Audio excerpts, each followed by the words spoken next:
এই সপ্তাহের বিশেষ বিশেষ খবর। গ্রস জিএসটি কালেকশন ডবল হয়েছে গত 5 বছরের মধ্যে, আর রেকর্ড ছুঁয়েছে এবার 22.08 লক্ষ কোটি টাকা। ভারতের যে মার্কেট রেগুলেটর আছে সেবি কঠিন পদক্ষেপ নিয়েছে জেন স্ট্রিটের ওপর, যে কিনা একটা বিশ্বের বড় ট্রেডিং ফার্ম। কারণ কিনা জেন স্ট্রিটকে পাওয়া গেছে মার্কেট ম্যানিপুলেশনের জন্য, মানে মার্কেট কন্ট্রোল করতো। 2000 টাকার নোট এখনও সার্কুলেশনে আছে। আরবিআইয়ের থেকে জানা গেছে যে আর এখন বাজার দর 6099 কোটি টাকা। আরবিআই চাইছে একদমই রিয়েল টাইমে ক্রেডিট রিপোর্ট করার জন্যে, যাতে ট্রান্সপারেন্সি আর কনজিউমার এক্সপিরিয়েন্সকে ইমপ্রুভ করা যায়, মানে আরও উন্নত করা যায়। যেটা কিনা আগে মাসে মাসে হতো, পরে 14 দিন বাদে বাদে, আর এখন কিনা একদম রিয়েল টাইমে, মানে সঙ্গে সঙ্গে হবে সেই অনুযায়ী। ভারতের ফরেক্স রিজার্ভ রেকর্ডের কাছাকাছি চলে এসছে, যেটা কিনা ছিল $705 বিলিয়ন। এই সপ্তাহে প্রায় $4.8 বিলিয়ন বেড়েছে। ইউপিএস সাবস্ক্রাইবাররাও এখন এনপিএসের মতো ট্যাক্স বেনিফিট পাবেন, ট্যাক্সের যে ফায়দা আছে সেটা পাবেন। আর এমফি ডেটা থেকে পাওয়া গেছে যে হাইব্রিড মিউচুয়াল ফান্ডে অনেকটা ইনফ্লো বেড়ে গেছে গত মে মাসের। তো ভারতের যে গুডস অ্যান্ড সার্ভিস ট্যাক্স আছে জিএসটি, সেটার কালেকশন গত 5 বছরের ডবল হয়ে এখন 22.08 লক্ষ কোটি টাকা পৌঁছেছে গত আর্থিক বছরে, যেটা কিনা 9.4% ইয়ার অন ইয়ার গ্রোথ, মানে বছরে বছরে 9.4% বেড়েছে। তো গত 2025 আর্থিক বছরে দেখা গেছে যে অ্যাভারেজ মানে গড় জিএসটি কালেকশন এটা 1.84 লক্ষ কোটি টাকা হয়েছে, যেটা কিনা তার আগের বছরে 1.68 লক্ষ কোটি টাকা হয়েছিল। আর কিনা তার আগের বছর মানে আর্থিক বছর 2022, সেটাতে 1.51 লক্ষ কোটি টাকা দেখা গেছিল। সেই বছরেই মানে কিনা 2022-এর আর্থিক বছরে মাসিক যে জিএসটি কালেকশন ছিল সেটা 95,000 কোটি টাকাই হতো। এছাড়া মাসিক যে জিএসটি কালেকশন হয় সেটাও এই বছরে রেকর্ড ছুঁয়েছে। গত এপ্রিল 2025-এর 2.37 লক্ষ কোটি টাকা পাওয়া গেছে। এছাড়া মে মাসেও 2.01 লক্ষ কোটি টাকা, এবং জুন মাসে 1.85 লক্ষ কোটি টাকা সংগ্রহ হয়েছে। জিএসটি চালু হওয়ার পর থেকে কনসিস্টেন্টলি মানে ক্রমশই এটার কালেকশন বেড়ে গেছে। আর যে রেজিস্টার্ড ট্যাক্স পেয়ার তারাও ক্রমশ বেড়েছে। মানে প্রথমের দিকে যেটা কিনা 65 লক্ষ ছিল 2017-তে, সেটা এখন বেড়ে 1,51 লক্ষ চলে গেছে, মানে এটাও প্রায় 2.5 গুণের ওপরে। আর জিএসটি তো আপনারা জানেন যে আগে যে সেন্ট্রাল আর স্টেট ট্যাক্স ছিল, আর 13টা সেস ছিল, মানে 17টা স্টেট আর সেন্ট্রাল ট্যাক্স আর 13টা সেস, এগুলো বদলে গিয়ে জিএসটি এসেছে। আর 5টা ধাপে স্ট্রাকচারে ট্যাক্স সিস্টেমে তৈরি হয়েছে। এছাড়া জিএসটি 8 বছরে পা দিল এই জুলাইয়ের 1 তারিখে। তো সেবির দ্বারা পাওয়া গেছে যে জেন স্ট্রিট কামিয়েছে $5 বিলিয়ন, যেটা কিনা ভারতের রাশি অনুযায়ী 36,671 কোটি টাকা হচ্ছে, ইন্ডেক্স অপশন ট্রেডিংয়ের মাধ্যমে জানুয়ারির 2023 থেকে মার্চের 2025 অবধি। যার মধ্যে কিনা 4,843 কোটি টাকা ইনভেস্টিগেশনে পাওয়া গেছে যে ভুলভাবে কামিয়েছে টাকাটা, যেটা কিনা লিগাল নয়। এটা কি করতো, মানে জেন স্ট্রিট কি করতে পাওয়া গেছে, সকালবেলায় মানে মর্নিং পাম্প আফটারনুন ডাম্প, মানে কি করতো যে সকালবেলায় অনেক বেশি টাকা দিয়ে ব্যাংক নিফটির স্টকস আর ফিউচার্স কিনতো, আর বিকেলের দিকে মানে ক্লোজিংয়ের টাইমে ওটাকে বিক্রি করে দিত। তো এর মাধ্যমে আর্টিফিশিয়ালি যে দামটা হতো ব্যাংক নিফটির, এগুলো বেড়ে যেত যাতে নিজেরা প্রফিট করতে পারে, আবার তারপরে সেটাকে নিজেরাই আবার বিক্রি করে দিত। আর এছাড়া এক্সপায়ারি ডে ইন্ডেক্স ম্যানিপুলেশন, তো এটা মানে এক্সপায়ারির যে দিনগুলো সেই দিনগুলোতেও এরকমভাবে ম্যানিপুলেট করতো, মানে নিজের মতোভাবে অনেক বেশি কোয়ান্টিটি দিয়ে কিনতো অনেক টাকা ইউজ করে, আবার সেই অনুযায়ী অপশন ট্রেডিং মানে ফিউচার্স আর ক্যাশে কেনা বেচা করলে কি হয় যে ওটা অপশানসেও তো সেটার এফেক্ট পড়ে, তো এর জন্যে এখান থেকেও পয়সা কামানো।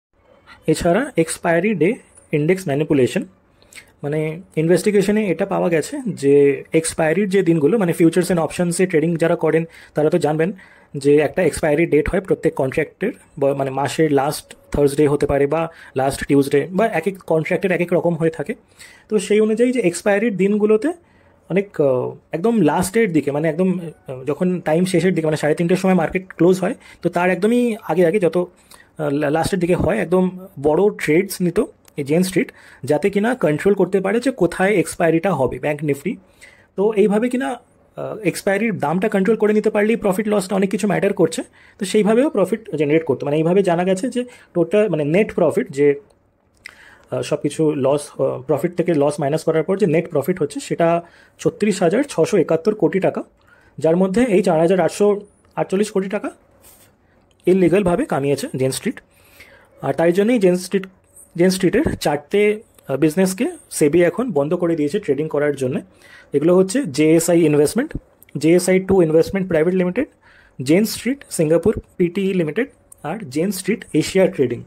2023-এর মে মাসে রিজার্ভ ব্যাঙ্ক অফ ইন্ডিয়ার দ্বারা 2,000 টাকার নোটকে বাতিল করে দেওয়ার পরেও এখনও দেখা যাচ্ছে যে 6,099 কোটি টাকার নোটস এখনও মার্কেটে সার্কুলেশনে আছে গত জুন 30, মানে এই গত মাসের 30 তারিখ অনুযায়ী।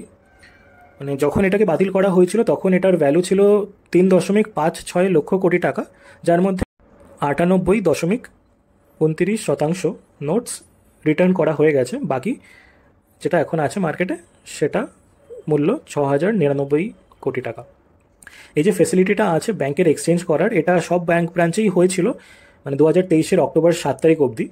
তবে তারপর থেকে এখন শুধু রিজার্ভ ব্যাংকের 19খানা অফিস আছে, ইস্যু অফিস, সেখান থেকেই এটা ডিপোজিট বা এক্সচেঞ্জ করা যাচ্ছে। আর অক্টোবর 9 তারিখ থেকে আরবিআই এটা ইন্ডিভিজুয়ালস মানে সাধারণ মানুষদের থেকে বা এন্টিটিস, যে কোনো ধরনের এন্টিটিদের থেকেও এটা ডিপোজিটটা করছে তাদের ব্যাঙ্ক অ্যাকাউন্টে।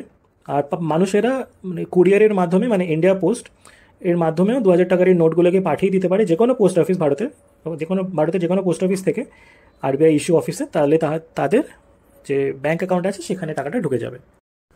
তো আরবিআইয়ের থেকে জানা গেছে যে এখন সে চাইছে যে আরও রিয়েল টাইমভাবে, মানে একদমই ইনস্ট্যান্ট সঙ্গে সঙ্গে ক্রেডিট রিপোর্টিং যাতে হয়, তাহলে ট্রান্সপারেন্সি আর কনজিউমার এক্সপিরিয়েন্সে ভালোভাবে উন্নতি হবে।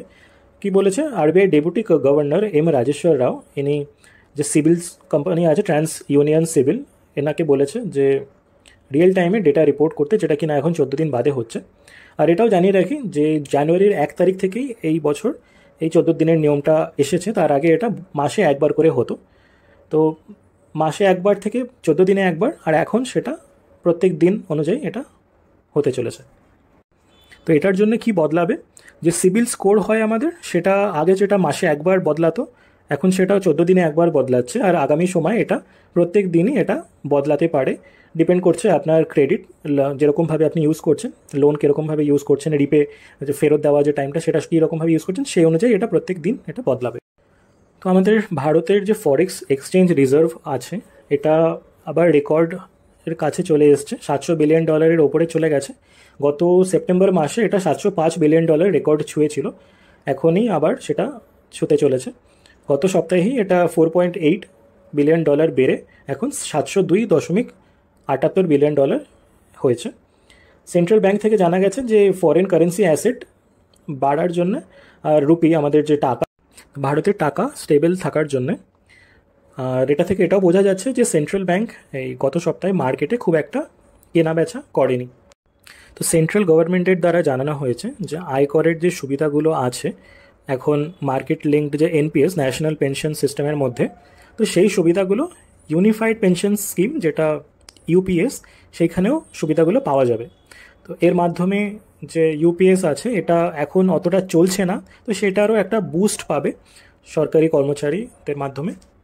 তো association of mutual funds in India, যেটা কিনা জানা হয় আমফি নামে, তো এই সূত্রে জানা গেছে যে হাইব্রিড মিউচুয়াল ফান্ডস এখানে অনেকটা কেনা হয়েছে গত মে 2025, মানে 2 মাস আগে আর কি, এখন জুলাই, তো এর আগের মাসে। হাইব্রিড ফান্ডস তো আপনারা জানেন, আমি আগে বলেছি, যেই ফান্ডে ইকুইটি আর ডেট আর সোনাও গোল্ডও ওর মধ্যে থাকতে পারে, মোস্টলি ইকুইটি আর ডেট হয়, যেটা দুটোতেই ইনভেস্টমেন্ট হয় মিউচুয়াল ফান্ডসে।